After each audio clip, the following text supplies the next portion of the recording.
अस्सलाम वालेकुम रहमतुल्लाहि व बरकातुहू। इकरा यास्मीन मलिक आपसे मुखातिब है। पाकिस्तान डिबेटिंग सोसाइटी की मरकजी सदर की हैसियत से पाकिस्तान भर में यूथ की वेलफेयर के हवाले से काम कर रही हूँ। आज इस वीडियो के बनाने का मकसद चंद अहम हकाइक आपके सामने लाना है।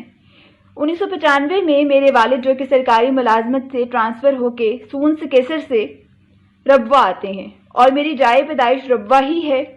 रब्वा वो शहर है जो पाकिस्तान का हिस्सा होते हुए भी पाकिस्तान का हिस्सा नहीं है, क्योंकि यहाँ के लोग आईने पाकिस्तान को तस्लीम नहीं करते हैं।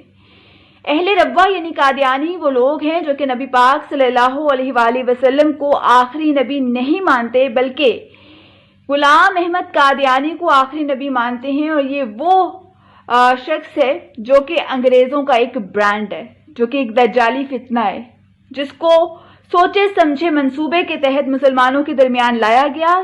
और इसका मकसद सिर्फ ये था कि मुसलमानों से खौफजदा थे अंग्रेज़, और वो चाहते थे किसी तरीके से उनके जहनों से जहाद का कंसेप्ट जो है वो ख़त्म कर दिया जाए। और इस मकसद के लिए गुलाम अहमद कादियानी को इस्तेमाल किया। और आज कादियानी उसी चीज़ को संभाले हुए हैं, उसी प्रोपेगेंडा के तहत जो है ये जो इनका एक नारा है love for all hate for non, ये दरअसल जहाद के कंसेप्ट को ख़त्म करने के लिए एक बज़ाहिर इन्होंने लिबादा ओढ़ा हुआ है लव फॉर ऑल का। और ये कितना लव फॉर ऑल है ये भी मैं आपको इंशाल्लाह अभी बताने वाली हूँ।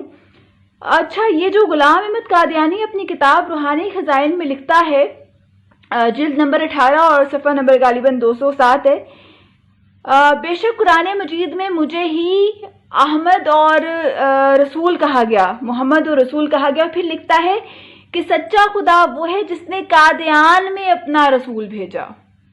सुनिए, यहाँ ये साबित होता है कि कादियानी जो खुद को अहमदी मुस्लिम लिखते हैं हर जगह और मुसलमान कहलवाने की जिद पे अड़े हुए, वो किसी तौर भी मुसलमान कहलाने के तो क्या गैर मुस्लिम कहलाने के भी हकदार नहीं है, क्योंकि वो तो मुर्तदीन है। वो मुर्तद जिनके खिलाफ हज़रत अबू बकर सिद्दीक़ रज़ियल्लाहु अन्हु ने जिहाद किया।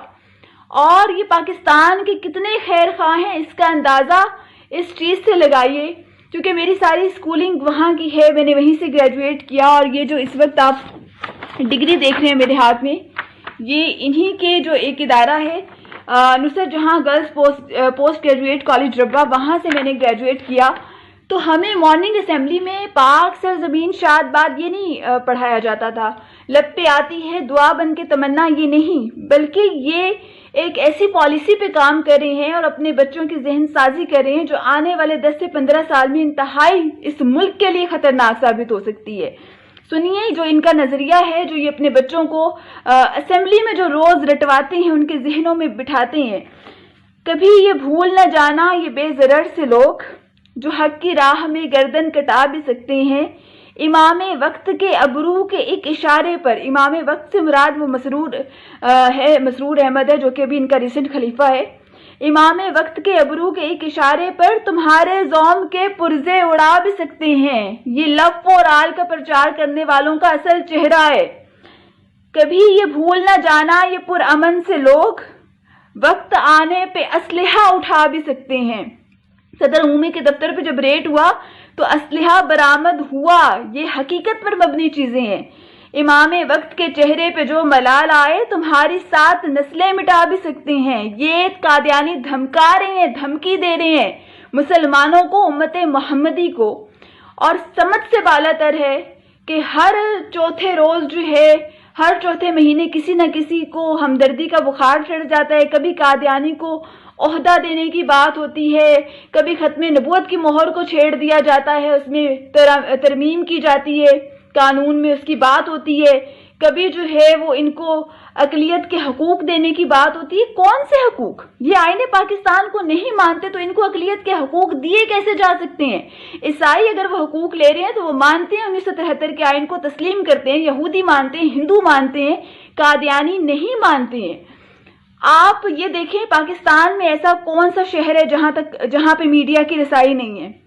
ईवानों से लेके प्राइम मिनिस्टर हाउस तक मीडिया पहुंच जाता है, लेकिन रब्वा में मीडिया को, पाकिस्तानी मीडिया को कवरेज करने की इजाजत नहीं है।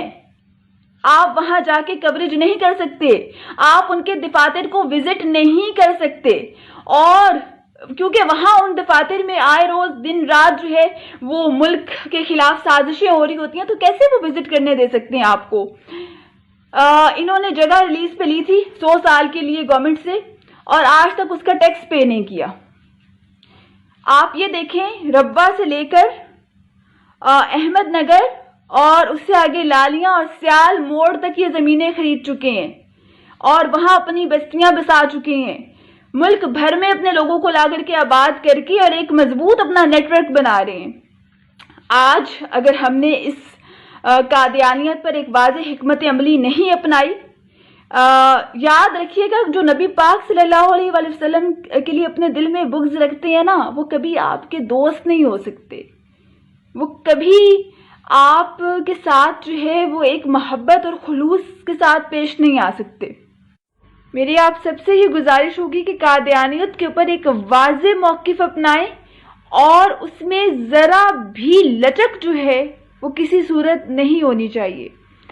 روز محشر جو ہے اللہ تعالیٰ سوال کرے گا، اور اس سوال سے بچانے والی ذات نبی پاک صلی اللہ علیہ وآلہ وسلم کی ہے، جن کی زبان پہ صرف یا ربی امتی امتی ہوگا۔ اور اگر اس دن نبی پاک صلی اللہ علیہ وآلہ وسلم نے کوئی سوال پوچھ لیا تو پھر ہم کہیں کے نہیں رہیں گے۔ خدا را اس چیز کو سمجھیں، اس چیز کو سمجھے، وگرنہ مکمل سلسلہ ہوگا تباہی کا تو دیکھیں گے۔